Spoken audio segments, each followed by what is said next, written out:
Jadi ketika disiram di atas, airnya ngeresap ke bawah, maka atasnya suci. Kalau itu jenengan praktekkan sekarang, itu namanya bukan mensucikan, meratakan najis. Bismillahirrahmanirrahim. Assalamualaikum warahmatullahi wabarakatuh. Langsung gak ngantuk ya?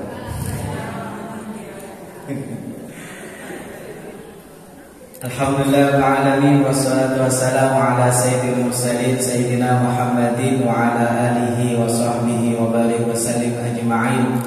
Qalu subhanaka la ilma lana illa ma 'allamtana innaka antal alimul hakim. Allahumma iftah alaina futuhal 'arifin waj'al a'malana khalisatan liwajhikal karim birahmatika ya arhamar rahimin. Rabbi shrah li sadri wa yassir li amri wahlul 'uqdatam min lisani yafqahu qawli, amma ba'du. Yang saya hormati Ketua Majelis Taklim Mar'atus Sholihah Bu Ali dan seluruh pengurus yang lain yang tidak bisa saya sebutkan satu persatu, para ketua RW tadi RW 002, bukan kampanye ya. RW 02 yang saya hormati jajaran takmir Masjid Nurul Iman dan para ibu-ibu solehah yang hadir pada waktu kali ini. Alhamdulillah kita oleh Allah Subhanahu wa taala masih diberikan nikmat sehat walafiat sehingga kita masih bisa menikmati indahnya majelis ilmu pada siang hari ini. Semoga Allah Subhanahu wa taala menjadikan setiap langkah kita menuju majelis ini menjadi penggugur dosa-dosa kita, menjadi peningkat derajat kita, dan semoga Allah Subhanahu wa taala semakin mana memudahkan langkah kita menuju majelis ilmu, Allah mudahkan langkah kita menuju surganya Allah Subhanahu wa taala. Amin ya rabbal alamin. Para jamaah, kita akan melanjutkan tentang fikih thaharah. Kalau pertemuan sebelumnya kita membahas fikih thaharah bab wudu, bab wudu termasuk perbedaan wudu mazhab Syafi'i, Hanafi sama Maliki. Sudah nih, sudah. Itu bisa dipraktekkan. Hari ini kita akan membahas fikih thaharah yang terkait tentang mensucikan najis. Jadi thaharah itu artinya bersuci. Bersuci itu ada dua. Ada suci dari najis, ada suci dari hadas. Suci dari hadas sudah kita bahas kemarin. Hari ini akan membahas suci dari najis. Sebelum membahas tentang masalah najis, kita akan membahas tentang masalah air. Makanya kalau jenengan belajar fikih, bab pertama di fikih itu pasti masalah air, karena air itu nanti yang akan menjadi alat bersuci. Ada dua hadis.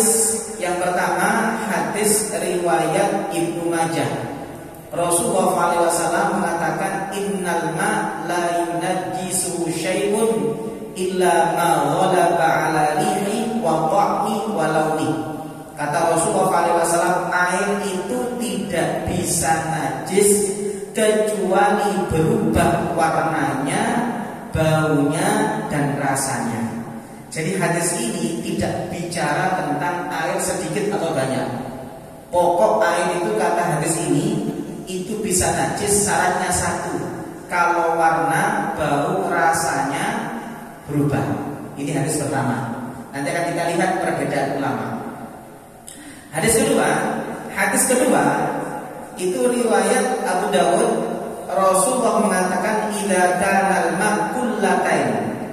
Di hadis ini Rasulullah menyebutkan ada air itu sedikit, ada air banyak. Air sedikit itu kurang 2 kulah, air banyak itu 2 kulah ke atas.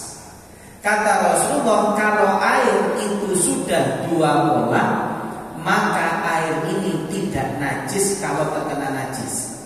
Berarti air ini menunjukkan kalau 2 kulah kena najis tidak najis, kalau kurang 2 kulah Ada dua ya hadisnya nggih. Nomor 3. Nanti dari sini ulama berbeda pendapat. Yang ketiga, ada ijma ulama sebagaimana disebutkan oleh Ibnul Mundir dalam kitabnya Al-Ijma'. Beliau mengatakan wa ajma'u ala anna al-ma' al-qalil wal kathir idza waqa'at fihi najasah fa ghayyarat lil ma'tu'man aw lauman aw rihan annahu najasun ma dama kadzalik. Ulama ijma' air itu kalau kena najis kok berubah, maka air itu pasti najis baik sedikit ataupun banyak. Paham ya? Berarti ada 3. Dari 3 ini Imam Syafi'i menggabungkan 3-tiganya. Jadi hadisnya kan 1, 2 ditambah ijma'. Imam Syafi'i dipakai semua. Karena dipakai semua, Imam Syafi'i punya kesimpulan air itu ada 2 macam.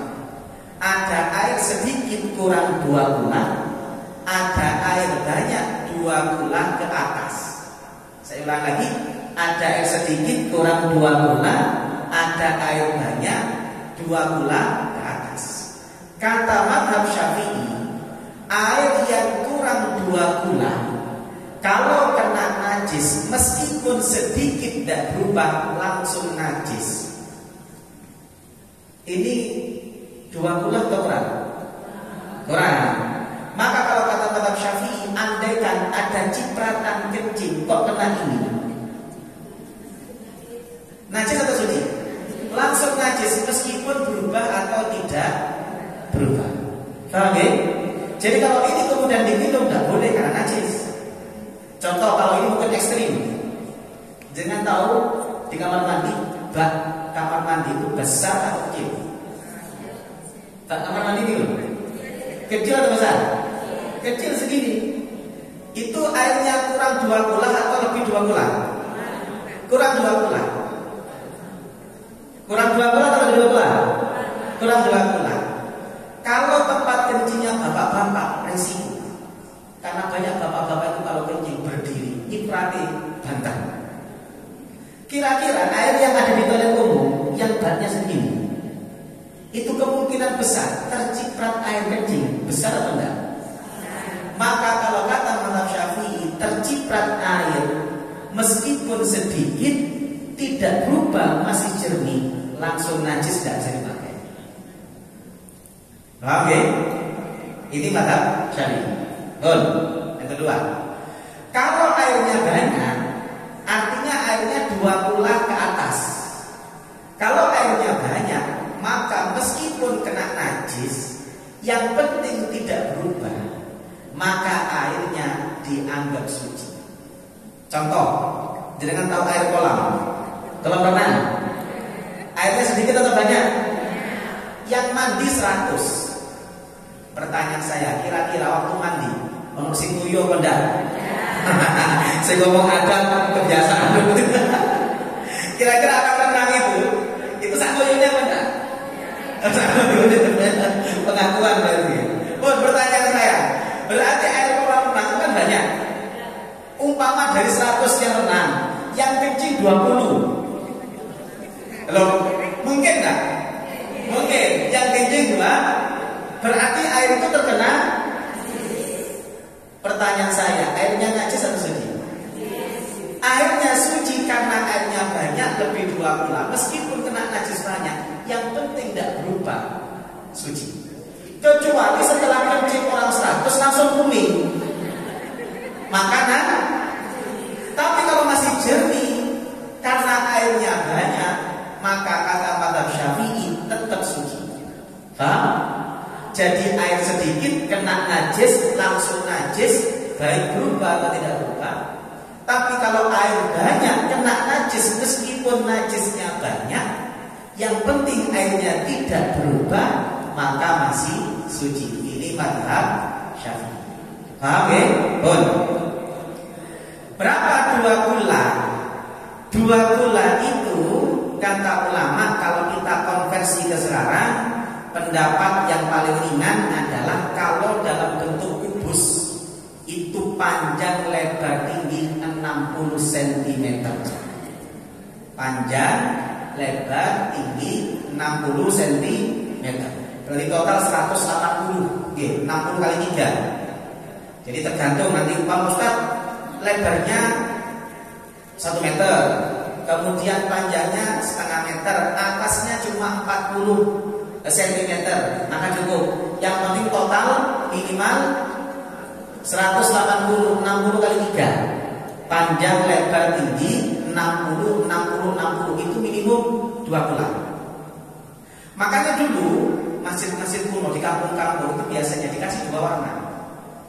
Ada yang jenengan tinggal di kampung masjidnya 2 warna, 2 keramik. Itu orang dulu karena belajar mazhab Syafi'i, mereka itu buat 2 ukuran. Ukuran pertama yang warna coklat ini ukuran minimum 2 bulan. Jadi orang kuno dulu kalau punya kamar mandi, jadi kalau airnya di bawah yang coklat ini, mereka ngati-ngati langsung ditambah karena kurang 2 bulan. Oke. Jadi yang coklat ini adalah batas minimum. Batas minimumnya berapa? 60, 60, 60. Berarti kalau lebih 2 bulan lebih aman. Mau kena najis, mau kena kotoran, yang penting tidak berubah suci. Tapi kalau kurang 2 bulan resiko kena najis sedikit saja langsung najis. Paham ya? Inilah kenapa di beberapa masjid antara toilet dengan tempat wudhu atau antara tempat wudhu dengan masjid ada kolam renangnya. Bukan kolam renang, kolam kaki, kolam kaki Solo. Pernah lihat masjid seperti itu? Apa tujuannya? Nah, betul. Coba dengan lihat. Saya tadi ke toilet laki-laki. Toilet laki-laki itu ada tempat kencing berdiri. Nama berdiri. Urinal, urinal. Pertanyaan saya, ketika ada orang kencing di situ, kira-kira kencingnya netes di bawah enggak? Netes enggak? Kira-kira kalau netes, kena kaki enggak? Diinjek enggak? Diinjek kaki enggak? Pasti diinjek. Kemudian yang dari toilet itu kadang-kadang kalau kemudian wawinya terlalu keras, nyiprat dan cipratannya keluar. Setelah nyiprat diinjek enggak? Berarti kaki yang dari tempat kencing, kaki yang dari toilet itu najis atau suci statusnya? Dibawa ke tempat wudhu. Tempat wudhunya basah atau kering? Basah. Kira-kira kaki najis nginjek basah di tempat wudhu, area tempat wudhu najis atau suci? Setelah itu dibawa keliling ke masjid. Loh, kalau mazhab Syafi'i resiko. Karena itulah beberapa takhir ngasih solusi. Bagaimana antara toilet yang resiko kan toilet najisnya, kalau wudhu kan aman.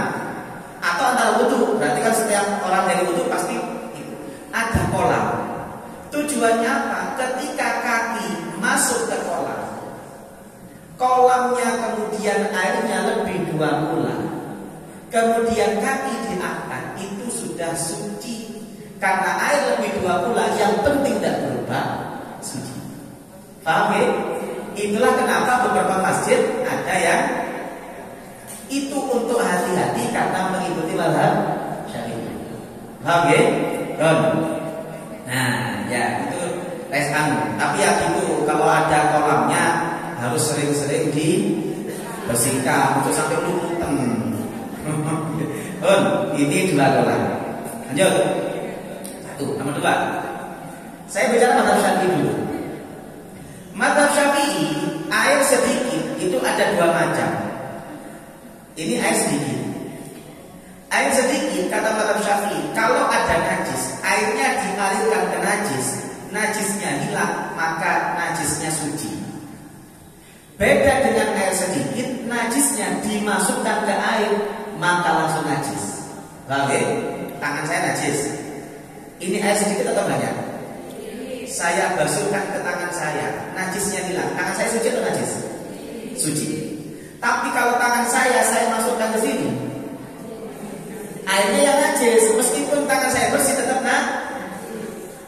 Kenapa mazhab Syafi'i kok seperti itu? Karena ada 2 hadis. Hadis pertama, Rasulullah itu ketika di zaman beliau ada orang Arab Badui kebelet nguyuh, golek-golek nggak ketemu. suruh nang masjid. Oleh Rasulullah SAW kemudian diperintahkan kepada sahabat. Sahabat itu sudah marah. Karena marah ada yang sampai angkat pedang. Kata Rasulullah, jangan, selesaikan dulu. Kenapa kok suruh selesaikan? Wong moyo dibentak belayu. Kira-kira memang lanang. Ngoyuti satu area atau menyebar. Makanya kata Rasulullah, biarkan, selesaikan dulu kencingnya. Paham ya? Makanya Rasulullah kemudian katakan biarkan selesai. Setelah itu Rasulullah SAW memerintahkan sahabat mengambil air dalam timba suruh siram.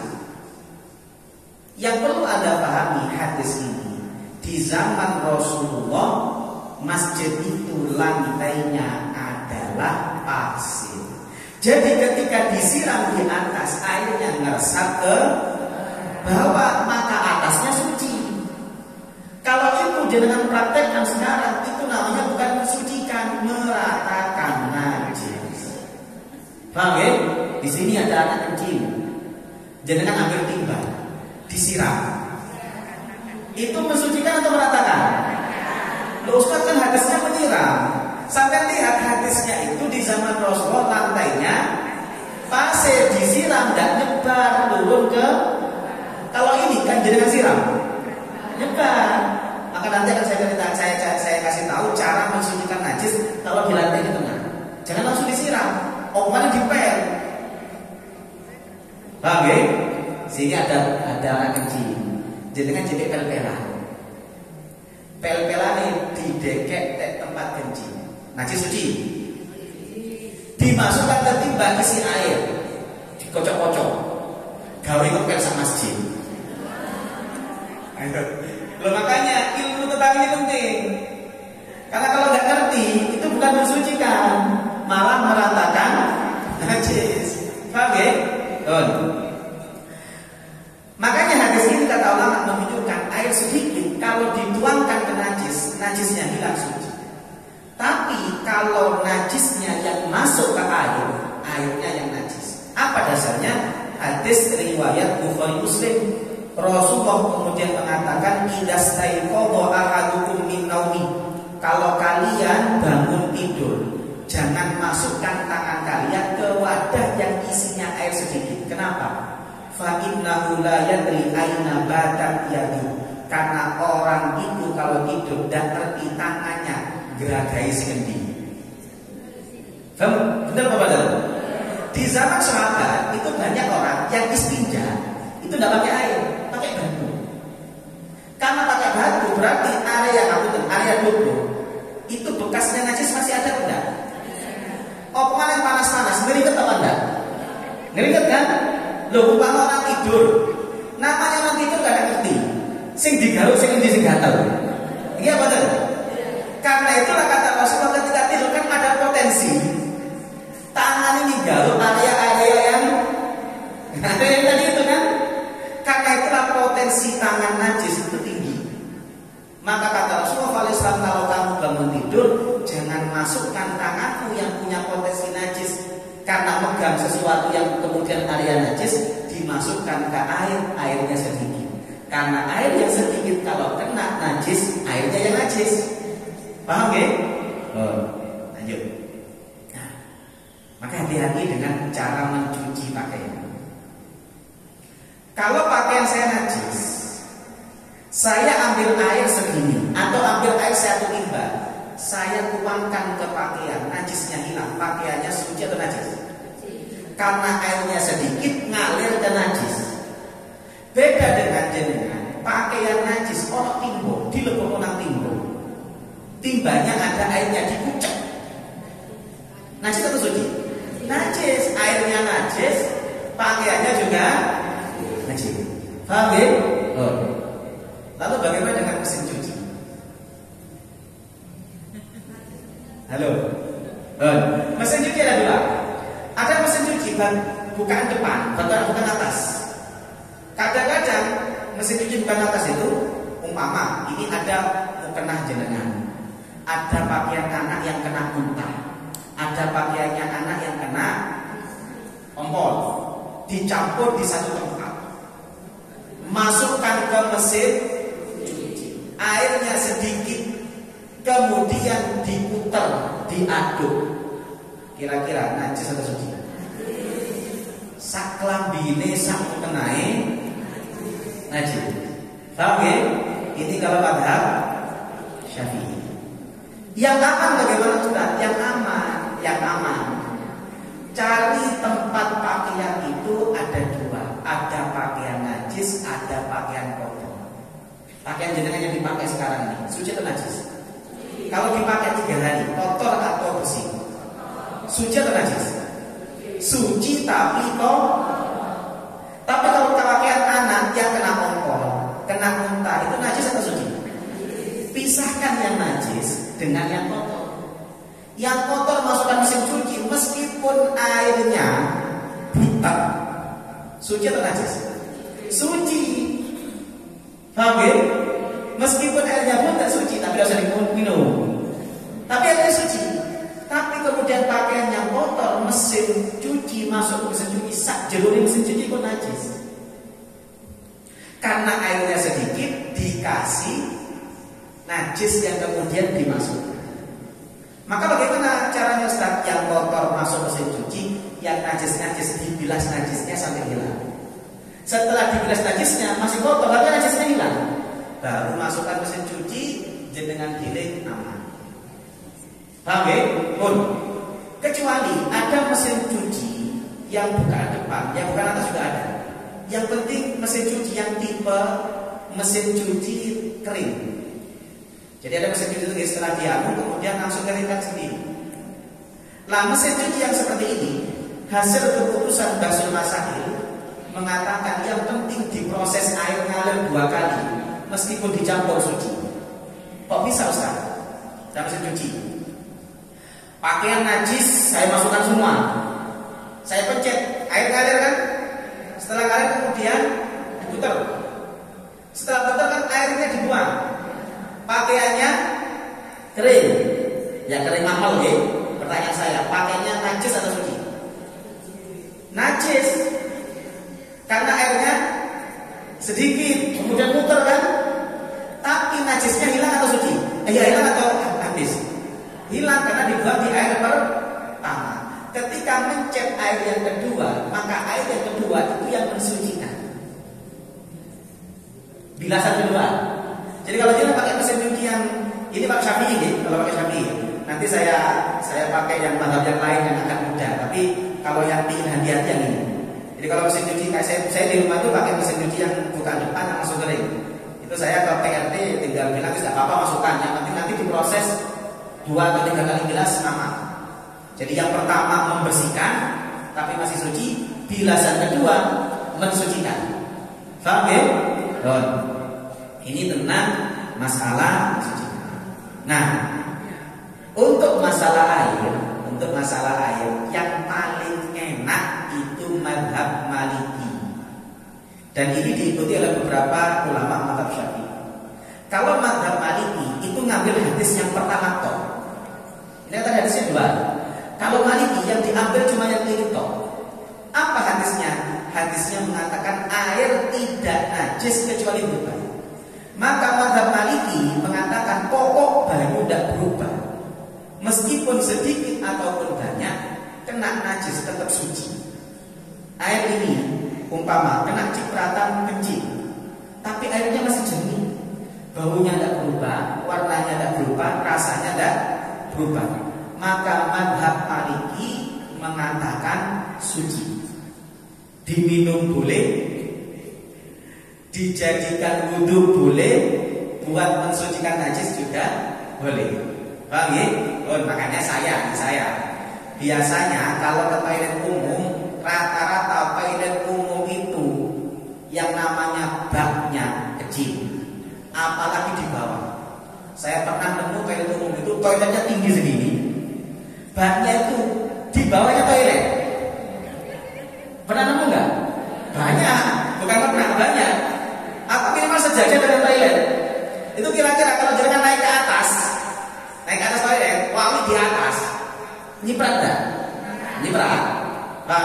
Makanya saya biasanya cibuk ya, cibuk, tahu cibuk? Saya buka keran, cibuknya saya bersihkan, saya ngambilnya di keran. Cuma kan ada satu momen tertentu, wis kebelet, wis metu, keran dibuka, tidak metu. Pernah nggak? Pernah nggak jenengan? Pernah kan? Loh, kondisi seperti ini bagaimana? Kalau pakai Syafi'i kan tidak bisa. Caranya bagaimana? Kalau saya harus merem, pokok banyu dibersihkan habis. Ikut mazhab Maliki. Karena mazhab Maliki, air meskipun sedikit, yang penting tidak berubah suci. Tapi yang berubah ya najis. Sing tek banyu atau kuning jangan dipakai ya sudah. Paham ya? Jadi kalau Maliki, air meskipun sedikit, yang penting tidak berubah, itu suci. Karena ambil hadis pertama. Saya biasanya kondisi-kondisi tertentu yang nggak bisa pakai Maliki. Termasuk saya di rumah itu rumah kota ya, mungkin semuanya sama. Di rumah kota, kamar mandi, baknya itu sedikit atau besar ya? Kecil kan? Kalau saya di rumah saya itu kecil segini. Itu kira-kira 60 enggak? Enggak sampai. Enggak sampai. Di rumah saya enggak sampai. Nah, kadang-kadang sing jenenge cicak, tahu cicak? Itu tidak beretika. Kalau keluar kotoran itu sembarangan. Kadang-kadang masuk ke bak mandi. Pernah suatu ketika, kalau Syafi'i kan harus ganti air kan? Iya, masalahnya adalah wis kadung kate adus. PDAM mati. Banyu dengan separuh. Dalam airnya ada kotoran cicak. Jenengan pilih mandi atau tidak mandi? Loh, kalau masalahnya jenengan mandi junub, mandi haid, waktunya sholat, masa mau ngampung ke Pak RT dulu? Kan tidak mungkin. Makanya dalam kondisi seperti ini, bagaimana saya lakukan? Ikut mazhab Maliki. Kotorannya tak buang. Kalau airnya masih jernih, saya pakai mandi. Paham ya? Itu kalau kondisi tidak normal. Kalau kondisi normal ya kerannya tak buka, pakai air. Nah, tapi kan ada momen-momen kan seperti itu. Pernah alami nggak? Pernah. Saya tiap hari yang mengalami. Ketika mau mandi, kemudian keran dibuka, PDAM dan itu airnya tinggal separuh, itu kurang gelap-gelap. Padahal di dalamnya ada kotoran cicak. Ya sudah, kotoran tak buang, airnya bersih, tak pakai mandi. Ikut mazhab Maliki. Paham ya? Jadi yang paling hati-hati mazhab Syafi'i. Tapi kondisi-kondisi tidak normal, jangan bisa pakai mazhab Maliki. Lanjut.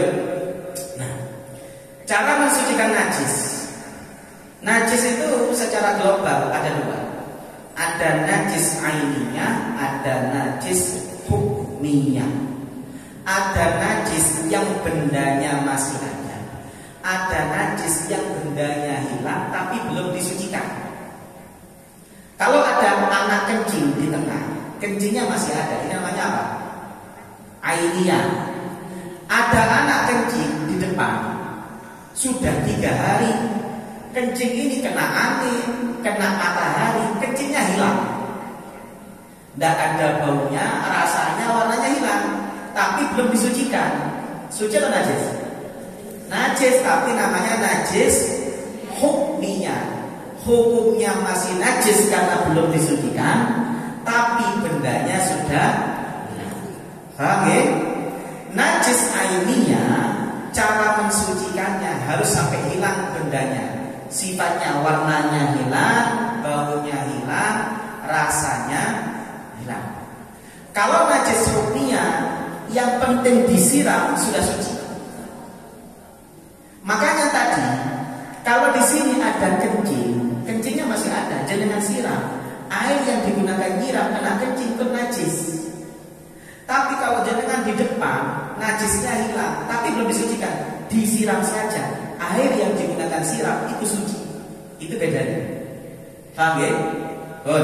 Yang pertama, yang kedua, najis ainiyah yang wajib hilang rasa. Tapi tidak usah dibilang ya. Kalau rasa masih belum hilang, masih najis berarti. Tapi untuk warna dan bau, kalau ada salah satu salah satunya dihilangkan sulit, maka sudah suci. Contoh, jenengan pakaian kena darah, dicuci, sudah dikucek, tidak nemu deterjen, dikucek. Ketika dikucek, dibau, tidak amis, tapi bercak merah masih ada, dikucek lagi tidak bisa, maka sudah suci karena sisa warna. Jadi kalau sisa warna atau sisa bau, maka dianggap suci kalau sudah dihilangkan. Ini contoh yang warna, contoh yang bau. Jangan ke toilet wangi, tidak nemu sabun. Kira-kira setelah wangi diginikan, si ambu atau enggak? Jujur, mampu enggak? Mampu kan? Suci atau najis? Suci karena sisa bau dan sulit di. Yang enggak boleh itu kalau warna sama bau campur. Waktu wangi ya, dengan bau, si ambu ono kuningi, berarti belum suci. Wajib dihilangkan salah satunya. Pakaian kena darah, dikucek, rodok amis, bercaknya masih ada, berarti masih najis. Hilangkan salah satunya. Jadi kalau darah, hilangkan sampai baunya hilang. Perkara bercak masih ada, tetap suci. Atau kalau bau, hilangkan warnanya. Perkara baunya sudah dihilangkan, berarti masih suci. Jadi kalau sisa warna atau sisa bau saja, kalau itu sudah dihilangkan, maka sudah dianggap suci.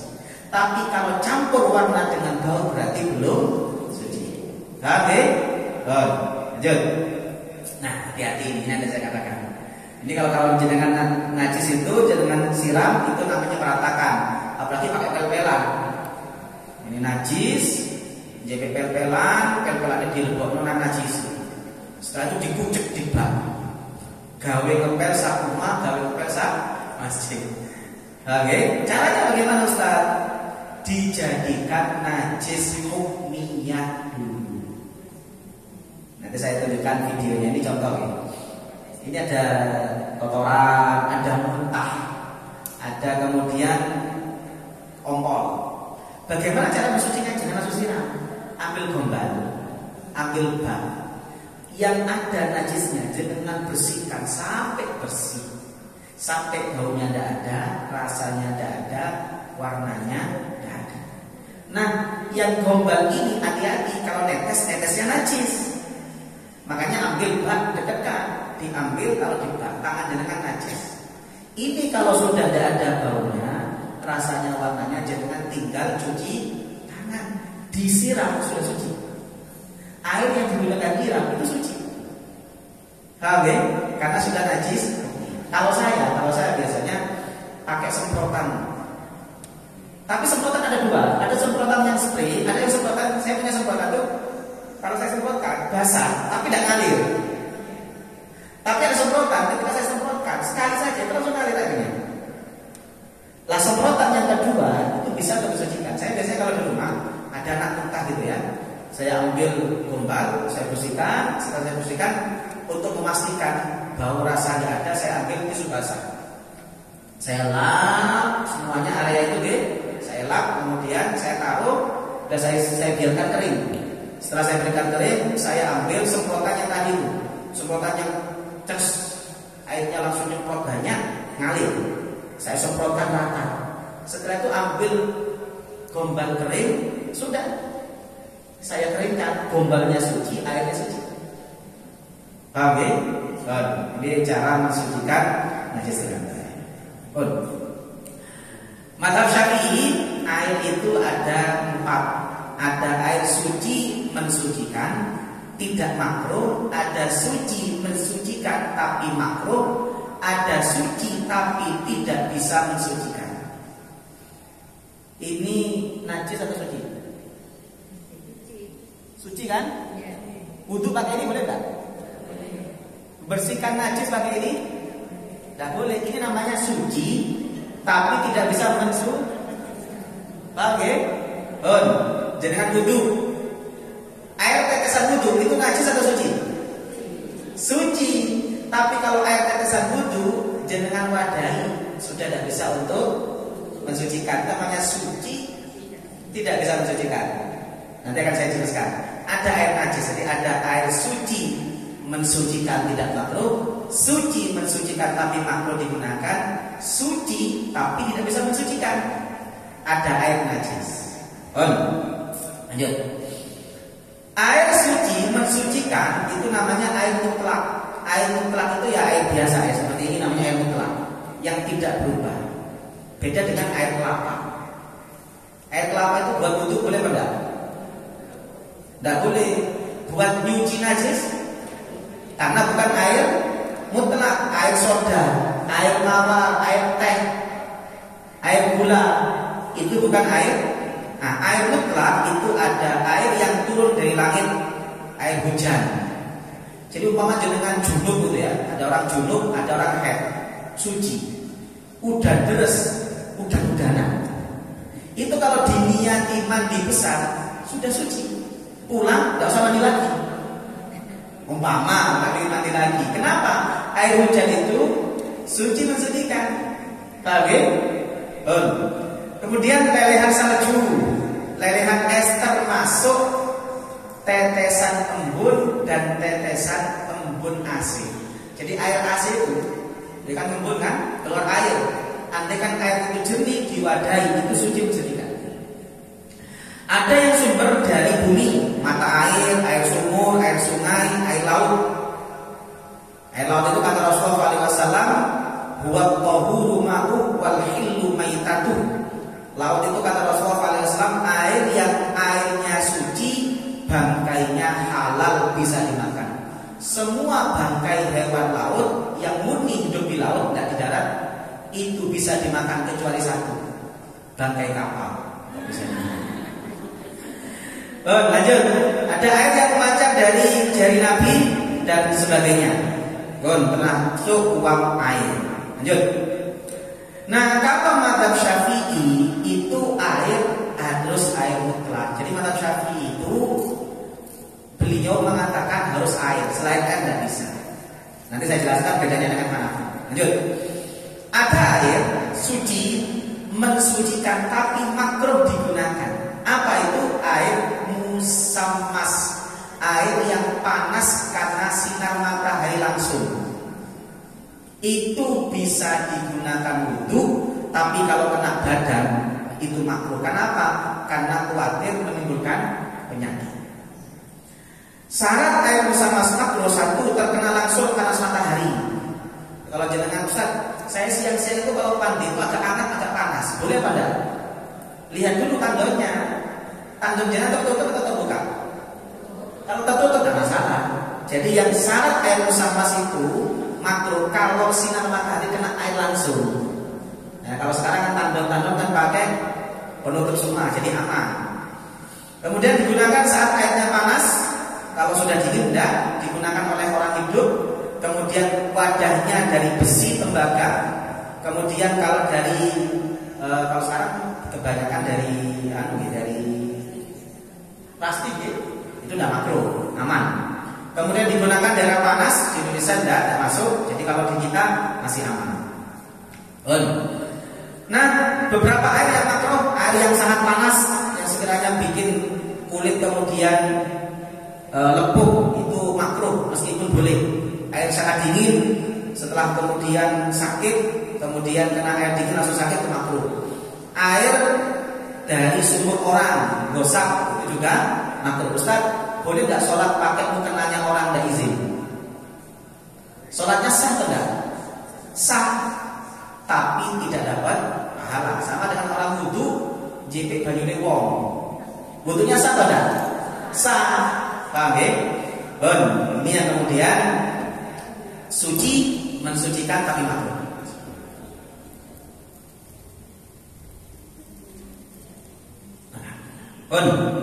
Lanjut. Air yang ketiga suci tidak mensucikan, itu dua. Satu, air mustakmal.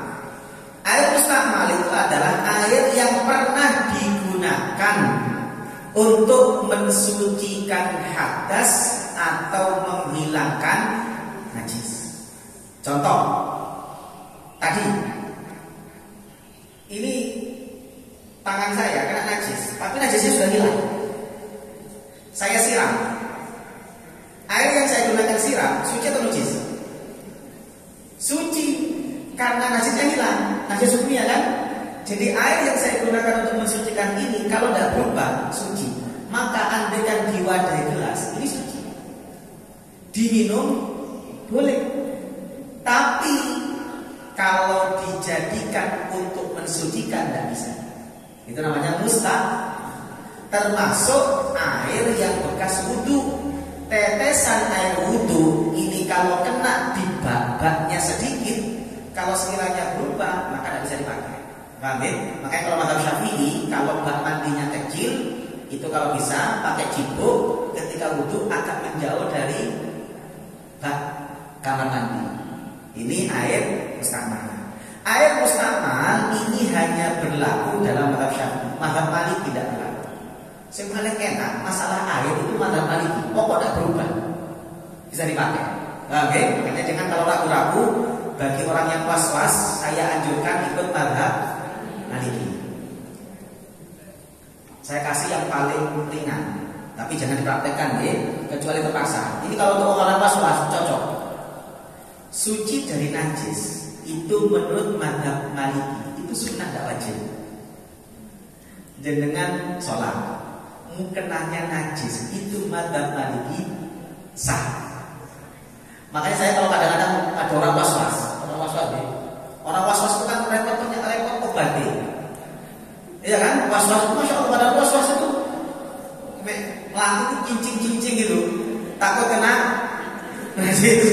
Itu kalau saya ketemu orang was-was, tak suruh ikut mazhab Maliki. Kenapa? Mazhab Maliki itu mensucikan najis itu bukan syarat sah sholat, tapi sunnah. Tapi kalau kita kecuali punya penyakit was-was, kalau orang normal jangan pakai yang ini, terlalu mempermudah ibadah nanti. Paham ya? Lanjut. Nah, syarat air mustamal, air sedikit. Jadi mustamal itu berlaku untuk air yang sedikit. Kalau airnya banyak, tidak masalah. Contoh kolam renang, banyak atau sedikit? Andaikan ada orang 100 renang di situ, semuanya junub. Ono sing junub, ono sing haid, suci. Waktu renang niat mandi besar, sah atau tidak? Semuanya sah. Meskipun yang mandi 100. Kenapa? Airnya banyak, yang penting tidak berubah. Aman, tidak ada mustakmal. Mustakmal itu berlaku untuk air yang sedikit. Air yang banyak tidak pernah mustakmal. Paham ya? Lanjut.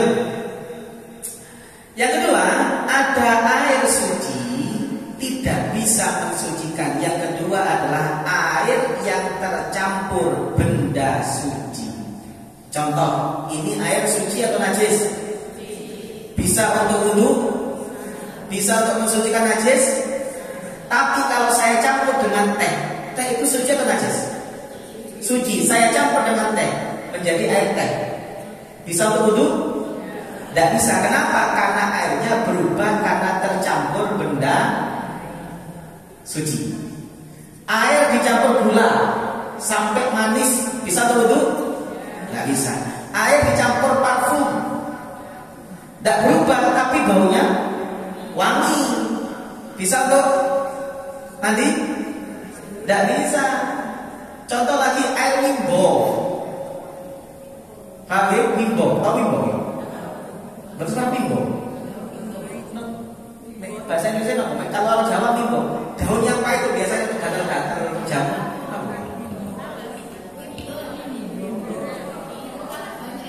Iya betul, wimbo kan. Lo itu kalau dicampur, maka menjadi air tidak bisa mensuci. Termasuk air dicampur sabun. Paham ya? Itu tidak bisa mensucikan kalau berubah. Nah, kecuali berubahnya karena ini. Satu, karena tergenang lama. Ada kolam renang, setahun tidak dipakai. Kira-kira warnanya masih jernih atau hijau? Pertanyaan saya, suci atau najis? Buat wudhu boleh apa enggak? Boleh. Karena berubahnya karena terlalu lama atau karena lumut. Paham ya? Jadi kalau berubah karena tanaman yang tumbuh di air, maka tetap suci mensucikan. Kecuali air bersih, jenengan cari lumpur dijur, dilebokno, baru tidak bisa mensucikan. Tapi kalau lumpurnya asalnya dari air itu, ini kan 1 tahun dari pakai, keluar lumpur hijau, maka masih suci mensucikan meskipun berubah. Karena bukan karena dicampur, tapi karena terlalu lama didiamkan, itu masih bisa mensucikan. Oke, bon. Yang kedua, tercampur dengan sesuatu yang sama-sama mensucikan. Contoh apa? Tanah. Ini saya campur dengan tanah. Suci atau enggak? Bisa untuk wudhu? Bisa, karena air dan tanah sama-sama punya sifat mensucikan. Tanah itu mensucikan untuk anjing. Makanya Ustaz, air bah buat mandi boleh enggak? Boleh.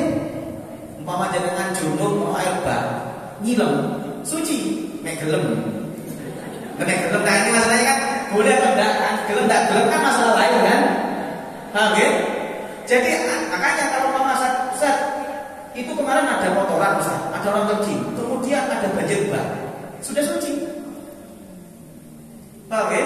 Makanya kalau kemudian di sini ada najis, kemudian pernah banjir, ya sudah suci. Karena air bah itu suci mensucikan. Kenapa? Karena air dan tanah sama-sama punya sifat mensucikan. Jadi kalau air tercampur dengan tanah bisa mensucikan najis, bisa mensucikan najis. Lanjut.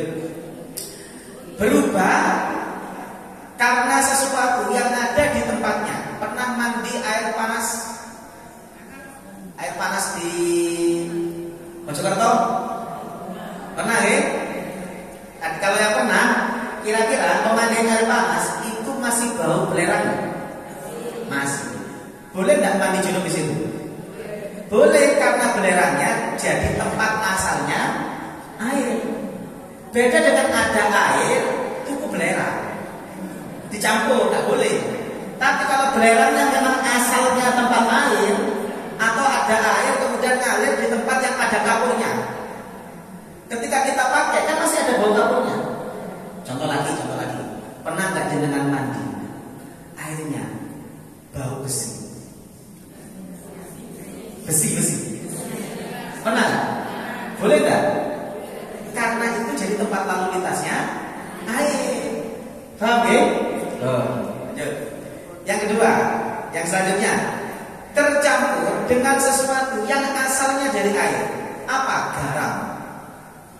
Garam itu dari air atau enggak? Dari air. Maka kalau air ini saya campur garam, digunakan wudhu boleh, digunakan mensucikan najis boleh, karena garam asalnya dari air. Tapi kalau gula tidak bisa. Contohnya Ustaz, saya punya penyakit gatal Ustaz. Kata dokter itu, kata seorang yang ahli, disuruh campur air garam waktu mandi. Padahal saya mau mandi suci Ustaz, karena saya habis head mau mandi suci. Boleh tidak Ustaz? Airnya saya campur garam. Boleh, dan bisa mensucikan hadas besar. Karena garam asalnya dari paham? Lanjut. Nah, terakhir ini masalah suci. Saya kasih yang mudah, tapi kalau kemudian dalam kondisi tertentu. Ini khusus untuk najis, tapi kalau untuk selain najis tidak bisa. Ulama sepakat najis harus pakai air mutlak. Tapi kalau untuk mensucikan najis ada perbedaan antara mazhab Syafi'i sama Hanafi. Di Al-Quran tadi sudah dibaca oleh qari'ah kita, wa anzalna minas samai ma'am tahura. Aku turunkan, kata Allah, dari langit air yang mensucikan. Kata mazhab Syafi'i, air itu yang bisa mensucikan, tidak bisa diganti. Kenapa? Tidak boleh tanya. Karena Al-Quran bicara ini Syafi'i. Hanafi beda. Kata Hanafi, kenapa air mensucikan? Kata Hanafi, karena air bisa menghilangkan najis. Karena itulah mazhab Hanafi, mensucikan najis tidak harus pakai air yang penting najisnya hilang, sudah suci. Itu yang paling enak dalam bab menghilangkan najis. Saya dengar kadang-kadang nanti perlu dipakai ini. Contoh, ada yang pernah haji umroh? Pernah ya? Pertanyaan saya, jenengan kalau pakai syafing di situ sulit. Pelataran Masjidil Haram itu suci atau najis? Suci atau najis? Oh, jenengan saya kasih tahu. Toilet di Masjidil Haram itu di mana? Pelataran. Orang masuk toilet lepas sepatu, lepas sandal seperti di sini atau sak sandali? Sak sandali. Benar ya? Berarti orang yang kemudian ke toilet kencing, berak itu sak sandali. Sandalnya najis atau suci? Dibawa keliling ke pelataran Masjidil Haram. Berarti pelataran Masjidil Haram kena injak sepatu, kena injak sandal, itu najis atau suci? Pernah nggak disiram? Pernah? Enggak, mau pakai mesin, pakai apa? Pakai mobil. Pertanyaan saya, jangan pernah sholat di pelataran Masjidil Haram? Pernah ya? Pakai sajadah atau enggak? Enggak pakai. Terus gimana? Makanya nanti selain mazhab Syafi'i itu kadang-kadang penting. Makanya nanti saya ajarkan selain mazhab. Lanjut ya. Oh, ini masih masalah najis sebenarnya.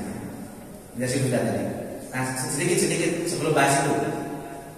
Tadi sudah dijelaskan kalau air. Kalau cairan, mazhab Syafi'i, cairan itu kena najis, itu langsung najis. Contoh, jenengan selamatan, gawe rawon, sak dandang. Ketika umur, ono cicit telu, lugur. Mungkin enggak? Mungkin.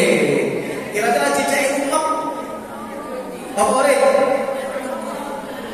Matang. Bos, pertanyaan saya. Cicak itu kalau mati jadi bangkai atau enggak? Bangkai itu najis atau suci? Jadi kalau ada rawon keluguran cicak telu matang, rawonnya najis atau suci? Najis tapi emang bodoh wis akeh. Nomor 2, selamatan kurang sak jam. Masak mana yang repot? Solusinya gimana?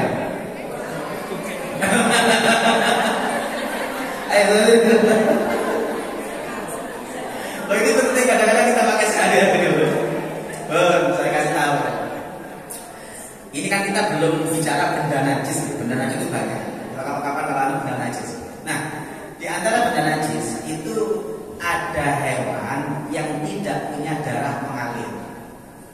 Contoh, cicak, darah mengalir ini umpama dirobek atau kemudian dimutilasi, itu darahnya tidak mengalir.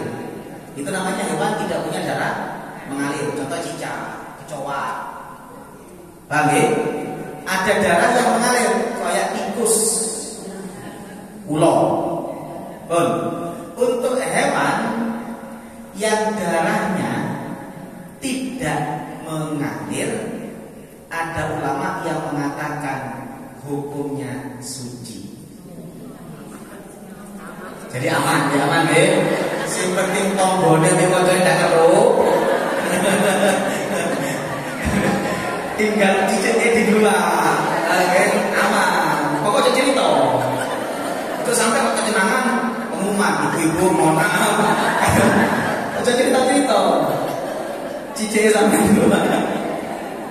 Itu ulama yang mengatakan, loh kan, ya iya kalau masih lama, kalau 1 jam, ayo solusinya gimana? Selamatan aja cukup, cicitnya kalau teko. Ayo gimana solusinya? Itu makanya tadi itu solusinya cicitnya di luar. Oh cerita. Paham ya? Tapi kalau hewan yang punya darah mengalir, ulama sepakat kalau mati jadi bangkai najis.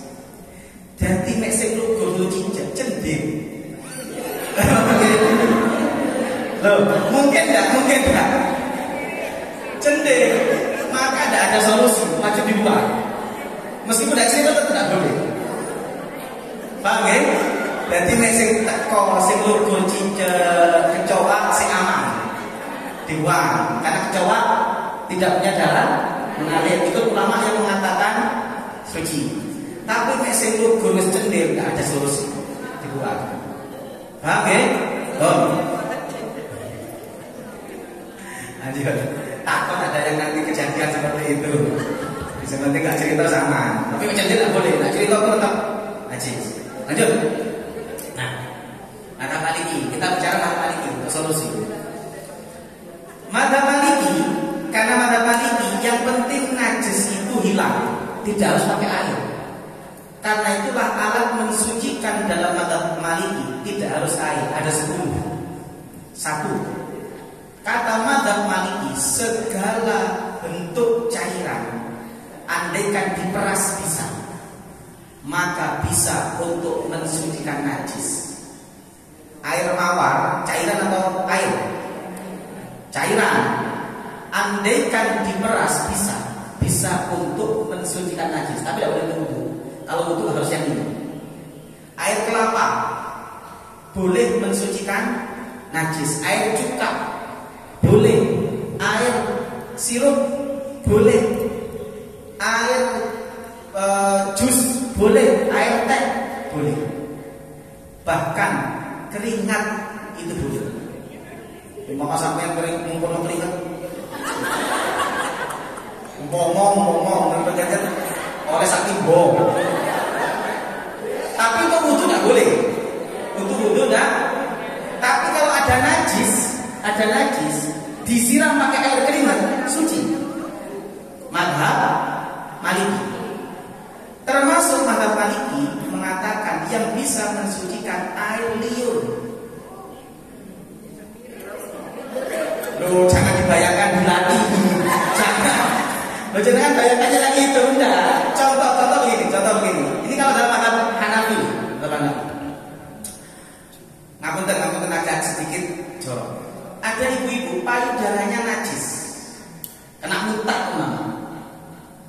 Maka dengan menyusui anaknya itu sudah suci, karena air liur itu mensucikan. Paham ya? Coba yang bapak itu. Tapi tidak, dalam masalah ini itu pakai bahasa Hanafi itu diibaratkan, dicontohkan ya. Karena setiap cairan yang diperas itu bisa mensucikan karena menghilangkan. Contohnya bagaimana? Kalau ada perempuan yang kemudian payudaranya kena najis, andai kan dia mau sholat, sebelum sholat dia nyusui anaknya, itu kan sudah hilang karena air liur anak, maka tidak perlu ke kamar mandi untuk mensucikan, sudah suci. Itu madzhab Hanafi. Oke, pakai madzhab Hanafi itu sampai mau najis pakai air teh boleh. Hanafi, tapi ya memang karena saya katakan ya kalau dalam kondisi tertentu mungkin bisa. Yang paling aman memang madzhab. Nomor 2, menggosok yang terkena najis pada tanah sampai najisnya hilang. Pernah lihat ada orang aku yang sholat jenazah karena penuh akhirnya sholat di atas, dia di luar. Biasanya kalau pakai sandalnya kan dilepas, diinjak. Kenapa kok dilepas? Karena dia itu hanya ikut Syafi'i. Ikut Syafi'i, sandal itu kan bagian bawahnya najis atau suci? Najis. Kadang-kadang kena kotoran, kena air kena kencing. Syafi'i meskipun najisnya hilang, kalau belum disiram air tetap najis. Maka sandal sama sepatu bagian bawah najis, tapi bagian atas suci. Masalahnya kalau mazhab Syafi'i, kalau dipakai itu tidak boleh. Tapi kalau diinjak boleh. Sama dengan pakai sajadah. Sajadah itu bagian bawahnya najis, tapi bagian atasnya suci. Boleh tidak jangan sholat pakai sajadah itu? Boleh karena diinjak. Tapi kalau sajadah jenengan jadikan sebagai surban, sajadah bagian bawahnya najis, dikalungno, boleh apa enggak? Enggak boleh karena dipakai. Makanya kenapa? Jangan pernah lihat ada orang-orang yang sholat itu dilepas, diinjak, karena dia ikut Syafi'i. Karena bagian atasnya suci, bagian bawahnya najis. Supaya bisa sholat jenazah, maka dia injak bagian atas, dilepas. Paham ya? Ini kalau Syafi'i. Tapi kalau dalam mazhab Maliki, sesuatu yang najis kena geser tanah, najisnya hilang, sudah suci.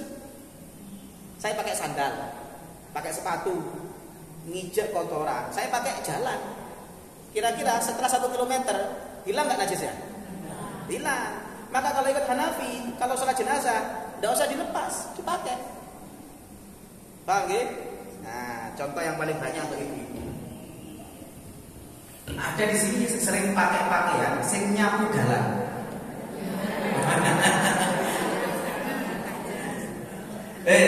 Kalau jangan pakai pakaian sing nyapu dalan, termasuk sing disapu kotoran.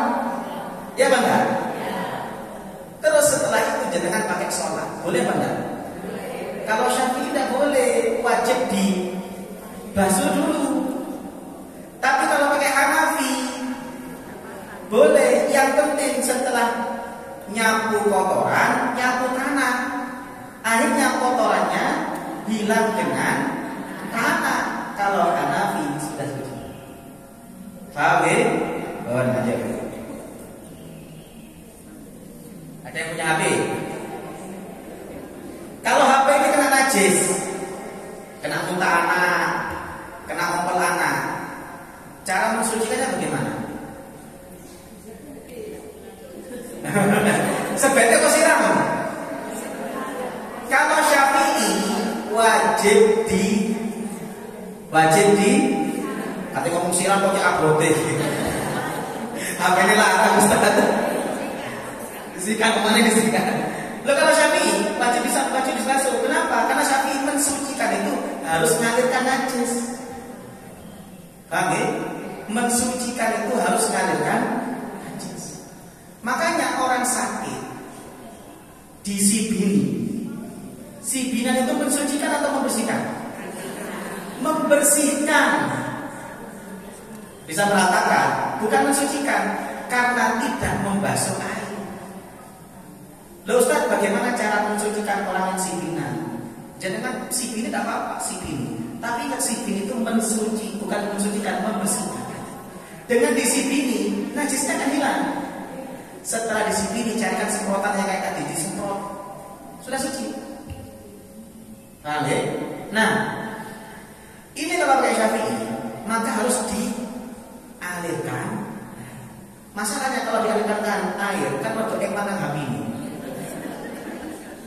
Tapi tetap ingin solusinya bagaimana Ustaz? Kasih solusi atau enggak? Mata Hanafi untuk sesuatu yang tidak berpori, khusus untuk sesuatu yang tidak berpori. Contoh kaca, contoh lantai, keramik ini berpori enggak? Enggak berpori. Contoh pedang, pisau, termasuk HP, layarnya berpori atau enggak? Kata mazhab Hanafi, bisa suci, cukup diusap, najisnya hilang, sudah suci. Alhamdulillah. Jadi kalau Hanafi ya, ini najis, tidak sensilah, ambil tisu basah, layarnya di tisu basah. Yang penting bau rasa warnanya hilang, Hanafi sudah suci. Oke, makanya saya perlu menyampaikan ini, kadang-kadang ada hal tertentu dengan mau tidak mau pakai Hanafi. Lanjut. Hanafi lagi termasuk kering dengan matahari atau angin. Makanya Masjidil Haram itu pelatarannya, kalau Hanafi pasti suci. Kenapa? Kering kena angin sama matahari, sudah suci, tidak usah disiram. Tapi kalau Syafi'i wajib disiram. Oke, lanjut. Menyisir benang, membuang bagian najis, termasuk bagian yang dari Syafi'i, Hanafi adalah api. Api itu bisa bisa mensucikan najis? Api-api. Tahu api? Geni itu bisa mensucikan? Tidak usah pikir, berarti kalau tangan saya kena najis, jangan pikir itu. Contohnya apa? Contohnya, jangan tahu bata merah. Bata merah itu terbuat dari apa? Tanah. Orang yang buat bata merah itu kadang-kadang sakuyuni otek dulu. Loh nggih? Mau kadang-kadang ayam-ayam yang ngotot di situ kira-kira dibersihkan dulu atau langsung dicetak? Dicetak. Berarti bata merah itu apa namanya, tanahnya najis atau suci? Dipakai untuk masjid. Loh, caranya bagaimana Ustaz? Untuk ada Hanafi. Karena proses pembuatan bata merah dicetak, dibakar, najisnya hilang karena api Hanafi suci. Kenapa? Karena nanti manusia yang najis dengan dosa mau masuk ke surga diumbali setek neraka. Makanya kata Hanafi, api bisa mensucikan. Oke? Loh, benar apa enggak? Makanya Hanafi mengatakan berarti api itu bisa mensucikan. Terakhir, Hanafi ke Syafi'i.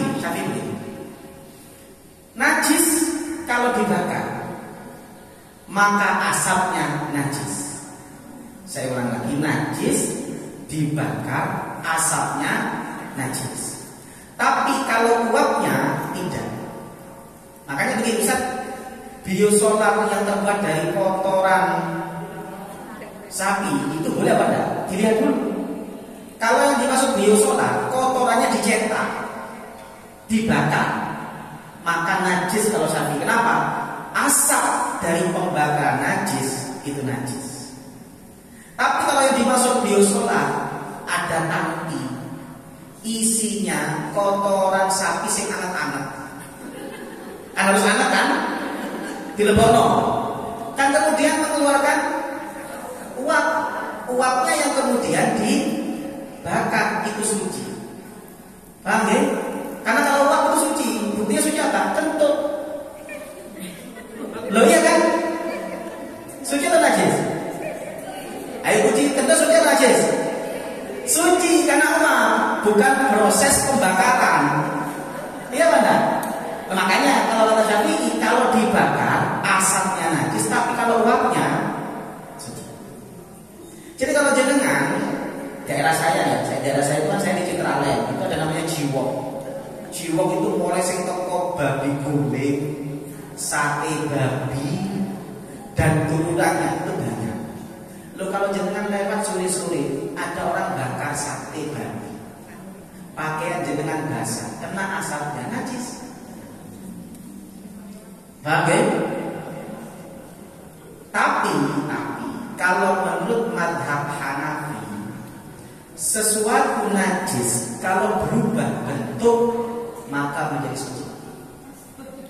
Kotoran itu najis, tapi ketika dibakar asapnya kotoran Hanafi suci. Paham ya? Babi itu najis, tapi ketika dibakar berubah menjadi asap, asapnya suci. Ini Hanafi. Makanya untuk masalah najis paling mudah mensucikannya adalah madhab. Pun cukup. Ada yang mau tanya, saya silakan. Oke.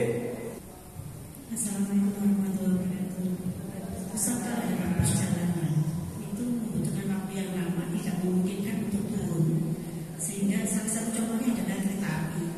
Di sana untuk mendapatkan air susah. Nah, butuhnya bagaimana?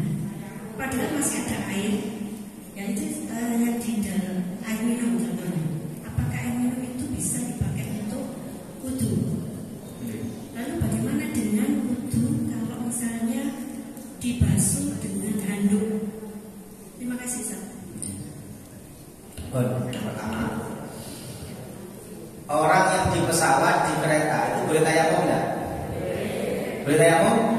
Oh, sebelum dijawab saya tanya, bolehnya tayamum kapan? Kalau nggak ada air atau nggak bisa kena Pertanyaan saya, di pesawat, di kereta ada air? Banyak? Oh sedikit Ustaz. Pertanyaan saya, apakah wudhu itu harus pakai air banyak? Enggak. Rasulullah itu wudhunya itu 1 mud, mandinya 1 sok. 1 mud itu 1/4 sok. 1 sok itu ukuran zakat fitrah. Jadi kalau zakat fitrah kita ambil 3 liter, berarti 1 mud itu 1/4-nya berapa? 0,75 liter nih. Berarti setengah liter nih. Setengah liter lebih. Jangan tahu air santri yang ukuran, nah ini berapa ini? Berapa? 330. Berarti Rasulullah SAW wudhunya cukup 2 botol itu wudhunya. Perlu praktek? Kata sebab.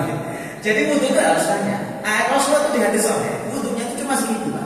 Cuma dua botol itu cukup wudhu. Mandinya Rasulullah itu 1 sok. 1 sok itu berapa? 1 sok itu 3 liter. Jangan tahu AMDK santri yang besar, yang botol besar itu berapa liter? 1 liter.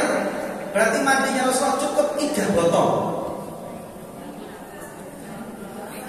Kalau tidak iso orang sini nggak bisa, karena di sini selalu banyak air. Paham ya? Pertanyaan saya, di kereta api ataupun di pesawat cari air segitu bisa atau enggak? Bisa enggak? Bisa. Berarti ada alasan untuk tayamum? Tidak ada air wudhu. Betul ada air. Segitu kan banyak di kereta api. Termasuk air AMDK itu bisa untuk wudhu. Paham ya? Caranya bagaimana? Ya kayak.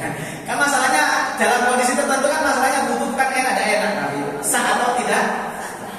Contoh paling gampang, paling gampang cari semprotan. Yang kayak tadi semprotan yang nyemprotnya keras, airnya ngalir. Paham ya? Jadi jangan kalau wudhu, tinggal pakai semprotan itu, jangan semprotan rata. Biarkan ngalir. Disemprotkan sekiranya airnya ngalir. Bukan yang spray itu ya. Kalau spray kan yang penting basah, ini tidak, tinggal semprotan. Semprotan rata, kan airnya ngalir nanti di sini. Itu sudah sah. Tangan juga sama, semprotan. Sudah suci, sudah wudhu. Makanya orang yang sakit itu kalau cara mensucikannya setelah disibili, semprotkan itu sudah suci. Paham ya? Itu kalau pakai semprotan. Atau kalau pakai segini, air pakai segini. Jadi nanti dalam bab wudhu ada namanya musab, ada namanya basuh. Kalau yang namanya musab, tangan basah diusapkan, tapi basuh harus ada airnya yang mengalir. Paham ya? Makanya kalau jangan wudhu, kemarin saya ceritakan wudhu ngambil air, kemudian dilepas, basah atau kering. Kemudian jangan usapkan ke kepala, ke wajah. Itu namanya bukan wudhu tapi raut. Lo betul? Karena makanya kita pakai handuk nggak bisa. Karena handuk yang basah itu tidak ada air yang mengalir. Paham ya? Sama dengan tisu basah. Jangan pakai tisu basah itu mengalirkan air atau mengusap? Mengusap, tidak bisa untuk wudhu. Caranya bagaimana? Ambil air segini. Ini bisa. Ambil air, yang penting di sini ngembeng, ada airnya. Sudah, ini jangan wudhu, jangan ratakan, udah suci. Loh kan ada airnya kan? Nah di sini kan ngalir kan? Selama air ini masih di sini, itu tetap bisa digunakan. Paham ya? Bukan raut, karena di sini ada air ngembeng. Beda dengan air itu kan saya lepas. Paham ya? Paham betul? Ini air, saya taruh ya, saya lepas. Ini ada airnya nggak? Ini kalau saya ratakan namanya usap.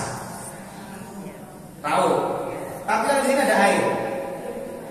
Ini ada airnya, lembut kan? Saya basuhkan, airnya kan masih ada. Ini yang penting belum habis di sini. Langsung saya gigikan, saya buat rata, itu sudah sah. Berarti air segini bisa berwudu enggak? Bisa. Caranya gitu, tangan juga sama. Ambil air yang lembut ya, sudah begini. Kalau kurang ambil 2 kali apa? Sama, kaki juga sama. Kakinya di. Yang penting di tangannya ada air yang dialirkan. Selagi air itu masih ada di anggota, maka bisa mensucikan. Paham ya? Coba ada yang pernah mempraktekkan itu. Coba jangan cek itu di videonya Buya Yahya. Sepertinya Buya Yahya pernah mempraktekkan wudu pakai air segini, segelas. Ketika umroh boleh. Tapi kalau saya paling aman yang pakai semprotan itu enak. Semprotan yang air yang ngalir nih. Biarkan semprot rata, biarkan ngalir. Rata, biarkan ngalir. Sudah sah. Ada lagi? Apa? Oh, anduan. Ini habis wudu anduan. Kalau mazhab Syafi'i membersihkan, mengandungi bekas wudu itu makruh, tapi tetap sah. Makruh. Ada yang mengatakan khilaful aula. Kecuali dalam kondisi butuh. Contoh Ustaz, waktu siang Ustaz, angin kencang. Kalau nggak saya andungi kena debu, maka makruhnya hilang, boleh disah. Tapi kalau dalam kondisi normal, jangan di rumah, itu kan aman kan? Ya setelah wudu nggak usah diwuduin. Nggak usah dilap. Tidak apa-apa. Ya selesaikan aja kamar mandi, jangan langsung. Biarkan netes di kamar mandi. Nanti kalau dalam kondisi tadi itu ada butuh Ustaz, kalau netes nanti takut anak saya kepleset. Ya sudah, jangan tidak apa-apa. Hukum ngandunginya itu ada yang mengatakan makruh, ada yang mengatakan bertentangan dengan sunnah. Bagi tapi tetap sah. Ustaz, wudu dalam kondisi telanjang boleh apa enggak? Boleh. Sah. Cuma makruh. Bagi ya, kalau jangan wudu dalam kondisi telanjang, udah pure tetap sah. Boleh. Kalau bolehnya boleh, cuma yang sunnah memang pakai ya doang. Tapi andai kan kemudian ada orang sebelum andukan wudu dulu ya tidak masalah, sah. Bang, ada lagi pokok.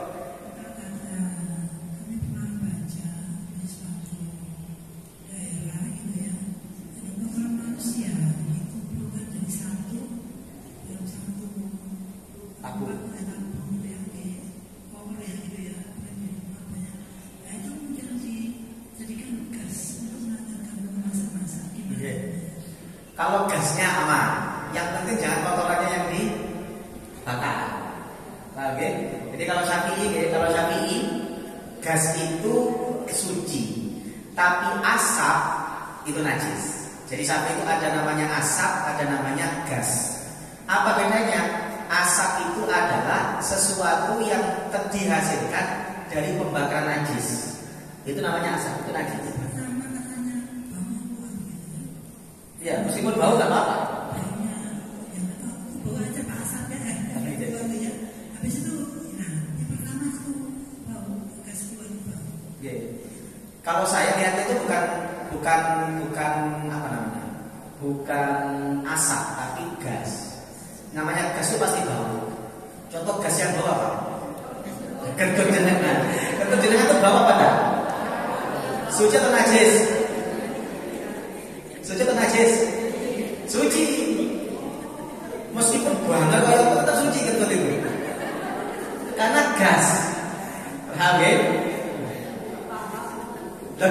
Benar kan?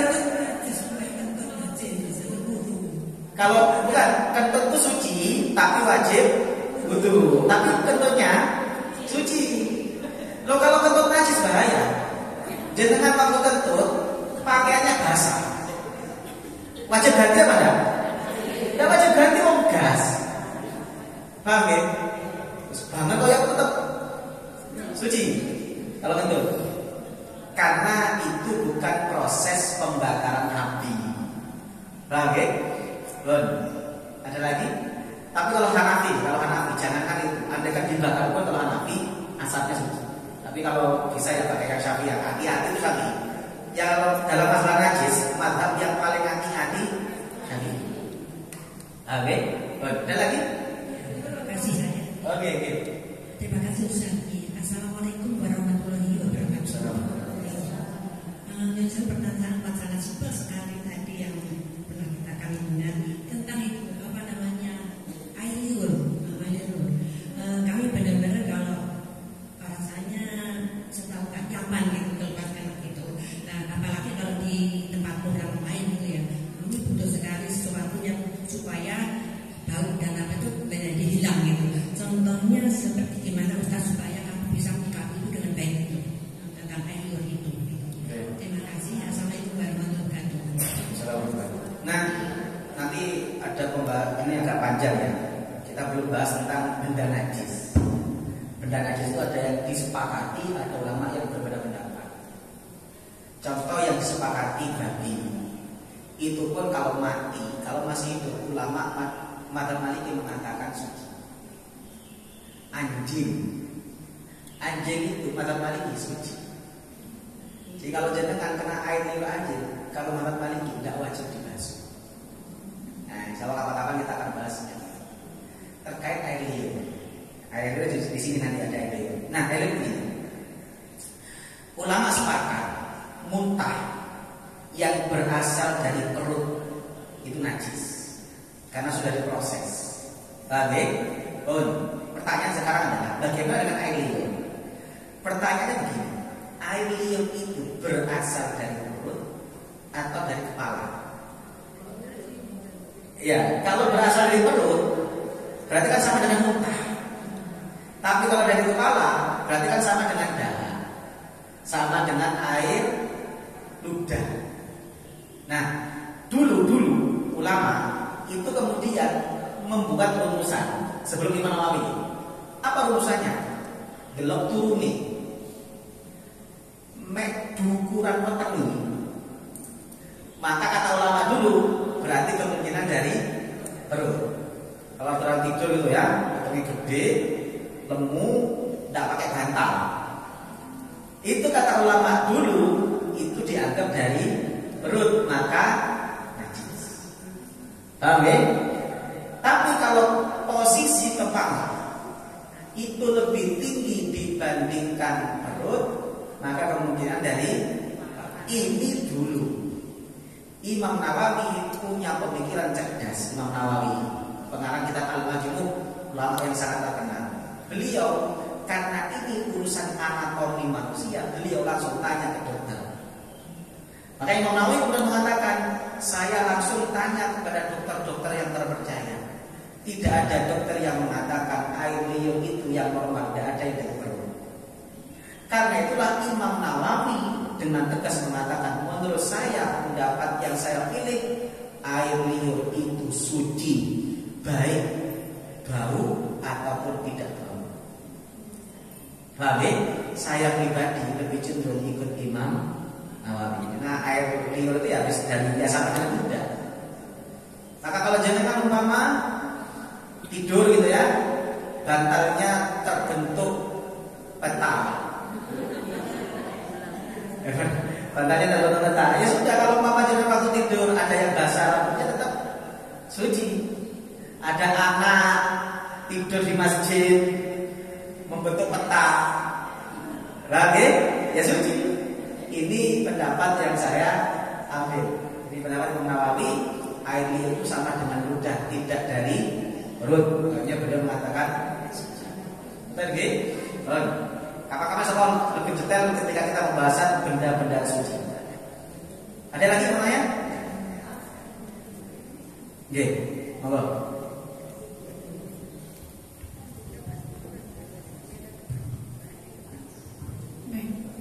Mohon maaf kalau pertanyaan saya mungkin ada. Kalau misalkan Ustaz, kalau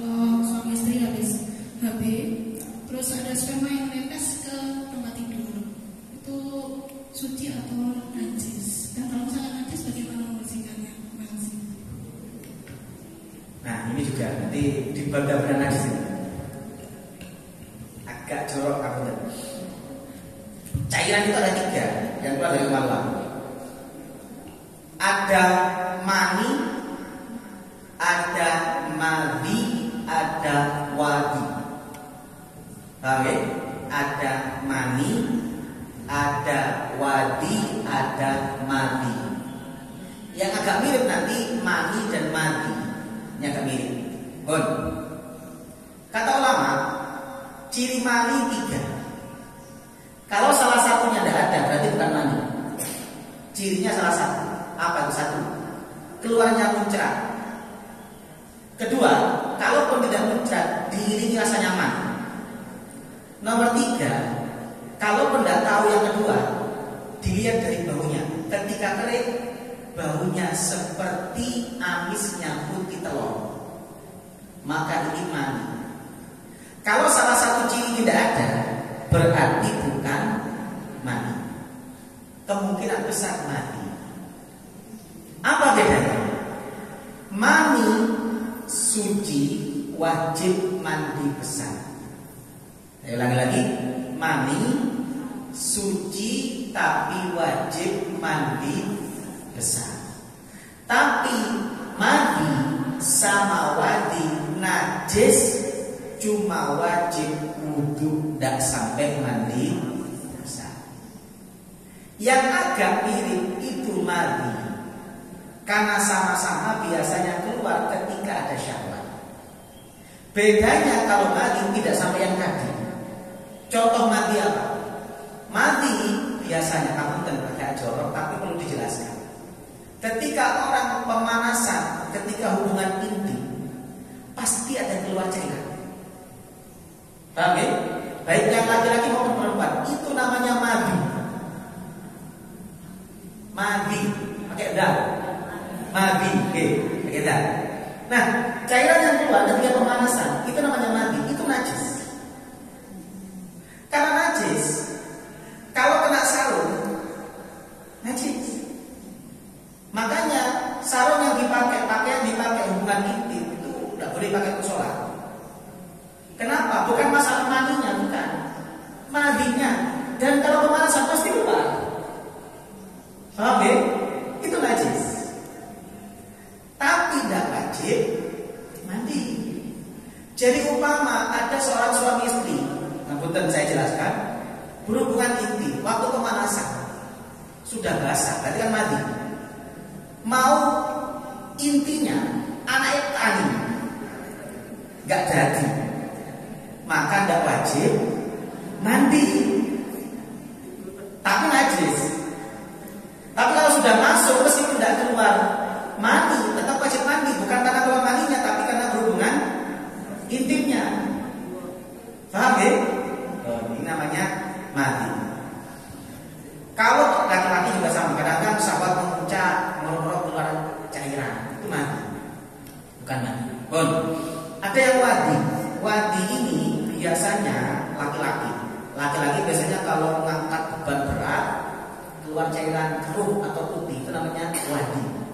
Di wadi itu biasanya keluarnya setelah angkat berat atau setelah kencing kalau laki-laki. Saya katakan laki-laki setelah kencing belum tuntas, kencing lagi, kayak keluar lagi, tapi keluarnya bukan kencing, tapi agak keruh dan putih, itu namanya wadi. Wadi itu najis, wajib wudu. Paham ya? Ini ada yang belum nikah? Ya apa itu pengetahuan. Tapi kalau nggak dijelaskan tapi nggak paham. Nah kita kalau kapan-kapan di bab benda-benda najis akan lebih detail pembahasan itu. Cekap, cekap. Semoga sama gitu. Semoga menjadi manfaat barokah. Semoga kita adalah jadi orang yang istiqomah dalam kebaikan. Amin ya rabbal alamin. Bismillahirrahmanirrahim. Alhamdulillahirabbil alamin. Allahumma shalli wa sallim ala sayyidina Muhammad wa ala ali sayyidina Muhammad. Rabbana ighfir lana wa liwalidina warhamhum kama rabbawna shighara. Allahumma anfa'na bima 'allamtana wa 'allimna ma yanfa'una wa zidna 'ilma. Rabbana la tuzigh qulubana ba'da